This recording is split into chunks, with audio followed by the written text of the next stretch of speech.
Hello students, today we will discuss convergent and divergent problems. So here the question, for each sequence below determine whether it is convergent or not.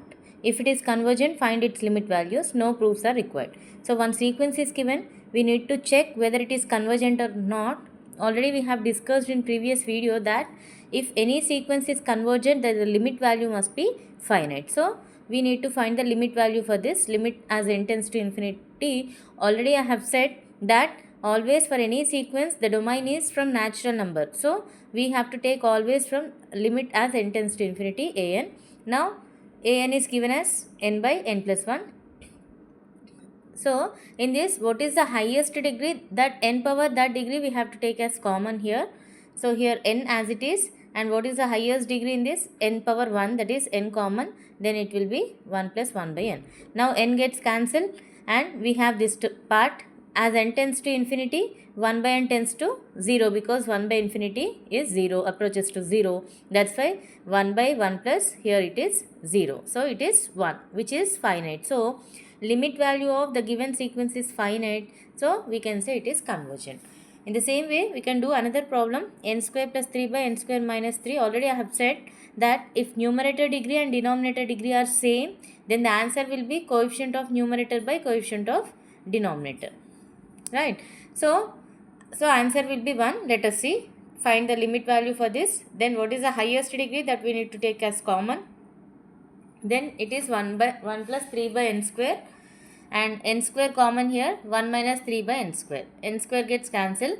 As n tends to infinity, 1 by n square tends to 0 obviously. So substitute here 1 plus 3 into 0, and here 1 minus 3 into 0. So which is nothing but 1, which is also finite. So the given sequence is convergent. See here, Sn another sequence is given 2 power 1 by n. As n tends to infinity, 2 power n, 1 by n means as n tends to infinity, 1 by n tends to 0. That's why 2 power 0. Anything to the power of 0 is 1. That's why which is also finite, so which is also convergent. So here also, by taking limit of this function, this sequence, then limit of any constant is that constant as it is, and as n tends to infinity, 1 by n tends to 0. So here 1 by n is 0. So 2 into 0, which is also finite. So the given sequence is convergent. Like here also one sequence is given, 2 power minus n is given. So we can take it into denominator, then it will be 1 by 2 power n.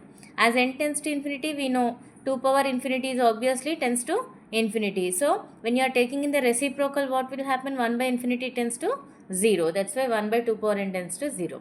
Now here 1 by 2 power n, that is 0. Limit of 0 is 0. That's why 0 is also a finite value. That's why the given sequence is convergent.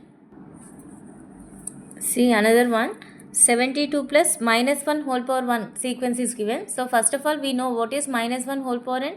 Always for any odd number, the value will be what? Minus 1 whole power 1, 3, 5, whatever you are taking. For any odd number, the value will be minus 1 obviously.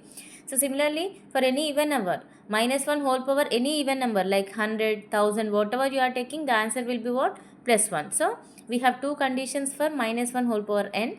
So see, 72 plus minus 1 whole power n means 72. For odd number, this value will be minus 1. That's why minus 1. For even number, this value is plus 1. So what will be the sequence value? For any n is odd, then the value will be 71. For any even number, then the value will be 73. When you are applying the limit for this sequence, what will happen?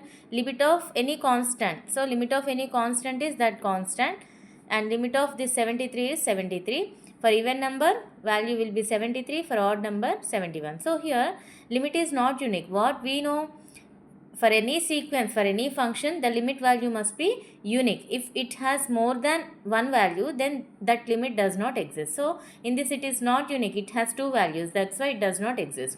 So limit value does not exist in the sense it is divergent. Here is one Archimedean property we have. So Archimedean property which we are using in the next problems. So see here, for all epsilon greater than 0. Epsilon means what? Already I have said. It is a very small positive quantity, and there must exist a real number m such that 0, 1 by less than 1 by m less than epsilon, in the sense when you are taking any real number when you are taking any real number, then we are taking the reciprocal of that, then it will be very very small, which is also less than epsilon. For example, when you are taking one circle into two parts, then this 1 by 2 is very short one. When you are taking into four parts, this part is very small. So when you are increasing the denominator, then the value will be decreased. That is what 1 by m is always, this is the small quantity, and when you are taking the reciprocal of any number, then it is very very small quantity, which is nothing but Archimedean property. So what we can say, for all epsilon greater than 0, there exists a real number m such that 0 less than 1 by m less than epsilon. 0, why we are taking means it is a positive quantity, that's why it should not be negative. Now sandwich theorem or squeeze theorem, which is also very very important one. So we are taking three sequences here, xn, yn, zn, and we are taking in a ascending order, like xn less than or equals to yn less than or equals to zn, and apply the limits for these all sequences, limit of xn, limit of yn, limit of zn, and find out limit of xn and find out limit of zn. When these both values are exist and also having equal values, then the middle limit sequence is also exist and also it is equal to the same value. I repeat, these two values are equal and exist, then the middle value is also exist and equal to the same value, then we can say it is convergent, which is nothing but sandwich theorem or squeeze theorem, which we are using in problems. Some more limit theorems we have here. Limit of any two sequences sum, then we can split the limit for that two sequences, like limit of Sn plus Tn equal to limit of Sn plus limit of Tn. Similarly, we can take subtraction of two sequences, then also we can split the limit, like limit of Sn minus limit of Tn. Similarly for multiplication, similarly for division, where this Tn is not equal to 0, because if it is equal to 0, then it is not defined. Like so, limit of any constant into sequence mean we can take the constant as it is and take the limit for only sequence. And also limit of any constant is that constant, and limit of Sn whole power n means we are taking limit of Sn whole power m. Means when you are taking power of this, then we can take for sequence limit value, then take the power m. And also, so see here, as n tends to infinity, 1 by, here it is infinity, so 1 by infinity is 0 for any positive p. When p is negative, what will happen? This value will be in the numerator, then the value will be infinity. But it is in the denominator and p is positive number, that's why 1 by infinity is 0. Similarly, we have some theorems in limits. So limit n tends to infinity, a power n is 0, like this. Limit n tends to infinity, n power 1 by n is 1. Limit n tends to infinity, a power 1 by n is 1. And here limit of 1 reciprocal is 0, then limit of the Sn value is obviously what? Infinity, because it is 1 by 0, that's why infinity. In the same way, Sn, Tn are two sequences, then limit of Sn is infinity and limit of Tn is any positive number, that is finite or infinite, then limit of product of these two sequences is plus infinity. Suppose limit of Tn is less than 0, then product of these two sequences is minus infinite. So let us see one problem by using limit theorems. Suppose limit of an is a, that is given, the value of limit of the sequence is a, and limit of bn is b, and Sn is given one combination of sequence, then prove that limit of Sn is a cube plus 4a by b square plus 1 by using limit theorems carefully. So here limit of an is a and limit of bn is b, that is given, and Sn is also given. To prove limit of Sn is this one, take LHS limit of Sn. So apply the limit for this. So to prove this, take LHS limit of Sn, so limit of this value.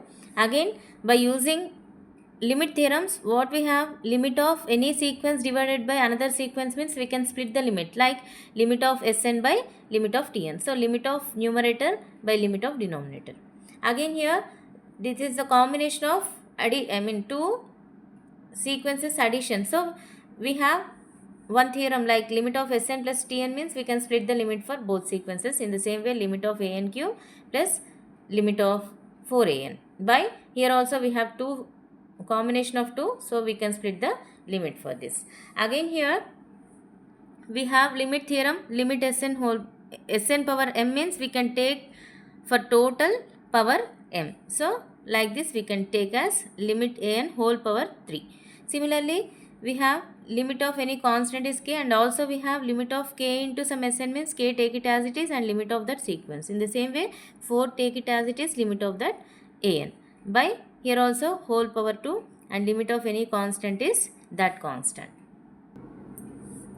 So see here already given that, so here given that limit of an is what, a, and limit of bn is b. Substitute those values, here a, here b. So a cube plus 3a by b square plus 1. So here a cube plus 4a by b square plus 1, hence proved. So like this we can use limit theorems. Okay, in the next class, in the next video, we will discuss about